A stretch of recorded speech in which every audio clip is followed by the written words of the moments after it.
Michael, je voulais tout d'abord vous remercier de m'accorder un peu de votre temps afin de répondre à mes questions. Donc vous êtes le président et fondateur de la société Exapay. Pouvez-vous en quelques mots nous expliquer ce que fait Exapay? Bonjour Adrien. Alors Exapay, c'est une solution d'achat mobile qui permet à un consommateur d'acheter simplement, grâce à son smartphone, un produit qui lui plaît.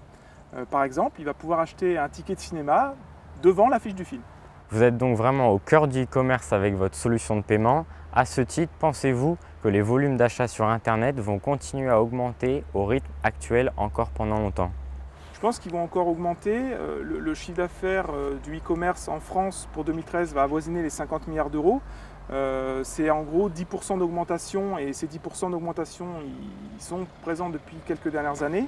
Et je pense que ça va continuer à s'accentuer avec l'avènement des smartphones et des tablettes connectées qui représentent déjà jusqu'à 20% du chiffre d'affaires des acteurs majeurs du e-commerce en France. Donc on a bien vu que le e-commerce avait sans doute de belles années devant lui, mais pensez-vous que les commerces traditionnels et en particulier les commerces de proximité sont en danger? Alors je ne pense pas que les commerçants soient en danger, je pense que leur métier va changer. Ce sont toujours nos sens qui dirigent nos émotions. On a besoin de voir un produit physiquement, de le toucher, de l'essayer pour un vêtement. Et je pense qu'à cause de ça, le commerçant va devoir changer son métier pour se concentrer sur le conseil, sur la relation humaine. Il va transcender la relation qu'il a avec son client. Et il est clair maintenant que le consommateur, il veut acheter où ça lui plaît et comme ça lui plaît. Et seul l'Internet permet cette ubiquité. D'ailleurs, on parle beaucoup de commerce ubiquitaire plutôt que de e-commerce. D'accord.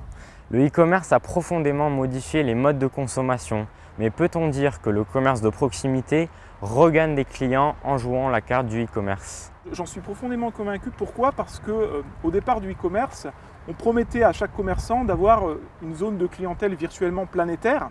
On a vu que dans la réalité, même si c'est vrai, ça suppose de mettre en place une organisation complexe et coûteuse que tout le monde ne peut pas se permettre. Il faut modérer un peu ce langage. Après, au niveau de l'aspect local, le commerçant, grâce aux outils de l'Internet, va pouvoir utiliser des médias, utiliser des technologies pour développer sa clientèle, augmenter ses ventes. C'est ce qu'on appelle le phénomène du SOLOMO, social, local, mobile, et qui regroupe en fait le concept lui-même et tous les outils qui permettent de le mettre en œuvre dans la réalité. En conclusion, pensez-vous que ces deux mondes peuvent cohabiter et qu'il ne faut pas systématiquement les opposer? Je pense que les deux mondes peuvent cohabiter parce qu'ils sont complémentaires. On est dans un monde où la relation humaine a toujours de l'importance, donc les clients auront toujours besoin d'aller voir le produit et le commerce de proximité est le seul qui peut permettre cela. Donc on peut imaginer qu'un commerce de proximité devienne le showroom d'une boutique en ligne. On peut imaginer que le commerce de proximité utilise les outils du e-commerce, que ce soit les outils sociaux ou les outils de marketing, pour fidéliser ses clients, augmenter ses ventes. Et c'est en ça que je pense que les deux mondes doivent prendre la même révolution à bras-le-corps pour coexister. Je suis persuadé que peut-être que l'équilibre va changer, mais les deux mondes resteront présents dans le futur. Très bien, je vous remercie pour ces réponses qui donnent un éclairage très intéressant à la problématique que nous devons traiter dans le cadre de notre projet TPE. Merci Michael. Merci Adrien de m'avoir permis d'apporter mon regard sur un sujet qui me passionne.